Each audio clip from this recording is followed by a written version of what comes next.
자, 좋은 말 할 때 돈 내놔. 안 내놓으면 소송 걸게.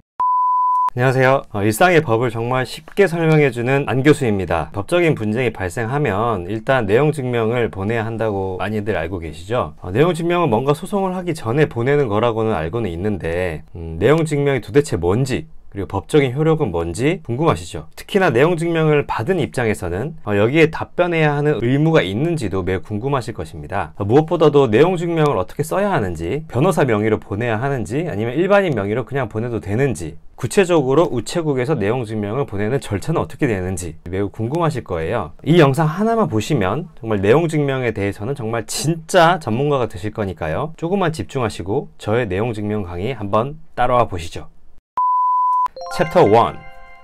내용 증명은 도대체 뭘까요? 네이버에 한번 찾아보니까 정의로 당해 우편물의 내용인 문서 내용을 등본에 의해서 증명하는 제도를 말한다 라고 나오네요. 만약 어떤 문서를 우편으로 보낸다고 생각을 해봅시다. 내용 증명이 아닌 일반 우편으로 보내면 우체국에서는 우편이 발송하고 도달한 그 기록만 남아있겠죠. 뭐 몇 날 며칠에 보냈다, 그리고 언제 도달했다, 이것만 남아있고 그 보낸 우편이 무슨 내용인지는 없을 것입니다. 내용 증명으로 보내면 보통 원본 세부를 첨부를 하거든요. 그래서 하나는 보내는 사람이 보관을 하고 또 하나는 받는 사람에게 송달을 하고 나머지 하나는 우체국에서 보관하게 됩니다. 자, 이렇게 하면 우체국에서는 그 우편이 이러이러한 내용이다 라는 것까지 남아있게 되죠. 자, 쉽게 말하면 일반 우편에는 A가 B에게 우편을 보냈다, 이 내용을 입증할 수 있는 반면에 내용 증명에는 A가 B에게 C라는 내용의 우편을 보냈다 라는 내용을 증명할 수 있게 됩니다. 자, 챕터 2. 내용 증명에 법적인 효력이 있는지, 그리고 내용 증명을 받으면 답변해야 할 법적인 의무가 있는지. 자, 만약 A가 B에게 돈을 빌려줬는데 B가 안 갚는다고 한번 생각을 해봅시다. 그러면 A가 내용 증명을 보내겠죠. 이 내용 증명을 송달받은 지 2주 내에 돈을 안 갚으면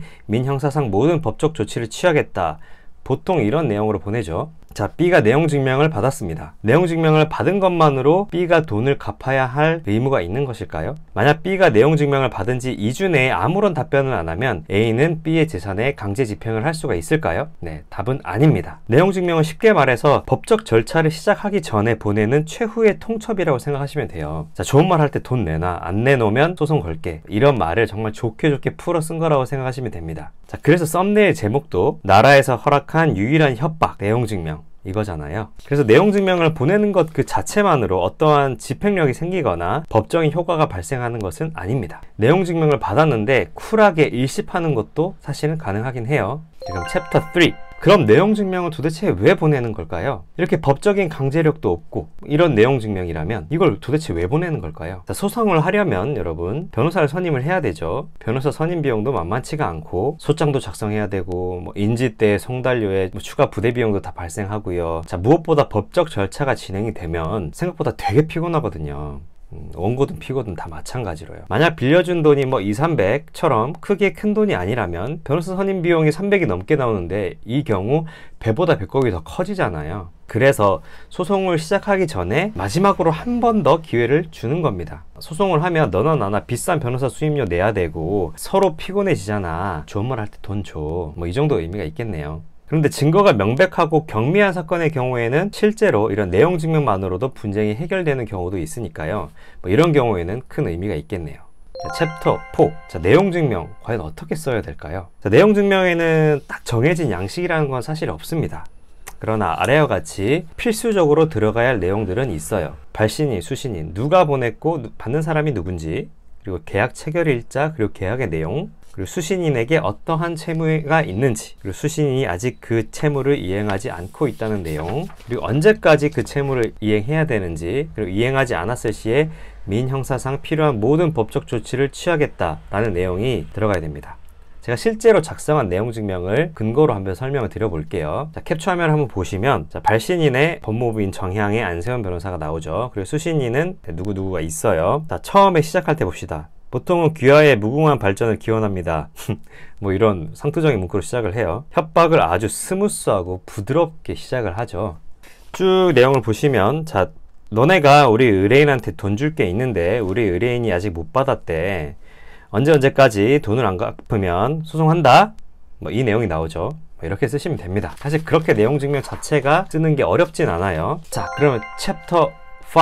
변호사 명의로 내용 증명을 보내는 게 낫나요? 변호사 명의로 내용 증명을 발송하면 세 가지의 이점이 있습니다. 첫 번째는 아무래도 일반인의 경우에는 법적인 요건에 맞게 내용 증명을 작성하기가 어려운 경우가 있습니다. 변호사를 통해서 내용 증명을 보내면 법적인, 민법적으로는 요건 사실이라고 하는데 거기에 맞게 내용 증명을 작성할 수가 있어요. 두 번째는 법무법인 명의, 변호사 명의로 내용 증명을 보내면 간접적으로 내가 변호사를 선임해서 이 사건을 진행하고 있다라는 것을 상대방에게 알리는 것이 되겠죠. 상대방은 내가 돈을 갚지 않으면 상대방이 곧 소송을 진행을 하겠구나 라는 불안감이 들면서 소송을 피하기 위해서라도 채무를 변제할 가능성이 높아지게 됩니다. 이때 조기 변제가 이루어진다면 소송을 진행할 필요도 없이 소송 비용을 세이브할 수 있게 되겠죠. 이런 개이득.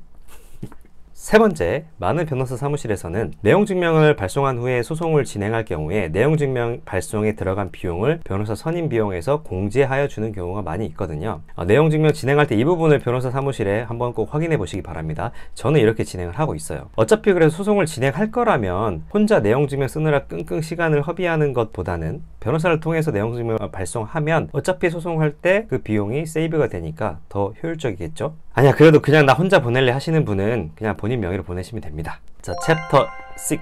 우체국에 가서 내용 증명을 보내는 방법. 자, 수신인이 한 명이라면, 즉 내용 증명을 받을 사람이 한 명이라면 원본을 포함해서 총 3부를 뽑습니다. 그리고 수신인이 2명이라면 총 4부를 출력해서 가까운 우체국에 방문하시면 됩니다. 수신인 플러스 2를 뽑는 이유가 뭐냐면 한 분은 발신인, 보내는 사람이 보관을 해요. 그리고 또 다른 한 분은 우체국에서 보관을 해야 하기 때문입니다. 우체국에 도착을 해서 내용 증명 보내기 위해서 왔다라고 말씀을 하면 다 절차를 진행을 해줄 것입니다. 어때요? 참 쉽죠?